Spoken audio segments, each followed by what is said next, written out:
berikut adalah kemungkinan koalisi yang akan melahirkan pasangan capres dan cawapres berdasarkan hasil perhitungan suara pemilu legislatif kemarin. Nah, saudara, berdasarkan survei dari yang dihasilkan oleh peneliti senior Saiful Mujani bahwa pasangan Jokowi dan Yusuf Kala tetap menempati tingkat keterpilihan atau elektabilitas tertinggi dibandingkan dengan pasangan lainnya, karena pasangan ini memiliki beberapa kelebihan, di antara poin merepresentasikan Jawa dan luar Jawa, kemudian representasi nasional dan agamis, dan Yusuf Kala berpengalaman di bidang pemerintahan. Tentunya kita tahu dalam periode 2004 sampai dengan 2009 juga menjadi wakil presiden, tentunya saat ini menjabat sebagai Ketua Dewan Masjid Indonesia. Ini dianggap bisa memberikan faktor keuntungan.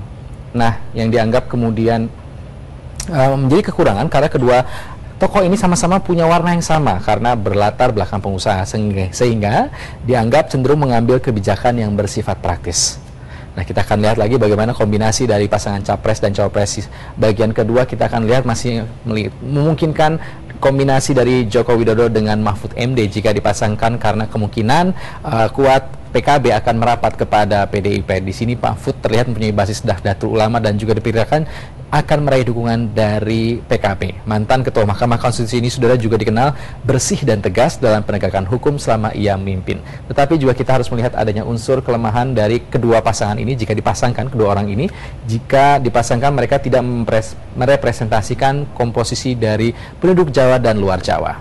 Nah, kombinasi yang ketiga seperti apa? Jika kita melihat capres lainnya, kali ini adalah Prabowo Subianto yang kemungkinan kuat akan bergabung bersama dengan atau merapat bersama dengan Partai Amanat Nasional, dan Ketua Umum PAN Hatta Rajasa diduga akan menjadi pasangan dari keduanya ini. Pasangan ini merepresentasikan komposisi militer dan sipil, kemudian representasi dari Jawa dan luar Jawa pun terpenuhi karena Hatta Rajasa berasal dari Sumatera Selatan, begitu, dan Hatta juga dianggap memiliki basis massa Islam dengan partai PAN-nya yang identik dengan Muhammadiyah, dan Hatta memiliki pengalaman di pemerintahan. Kita juga harus melihat dari sisi kekurangan jika ternyata dari keduanya ini dipasangkan masih memiliki butuh dukungan dari partai lain karena belum mencapai 25% suara.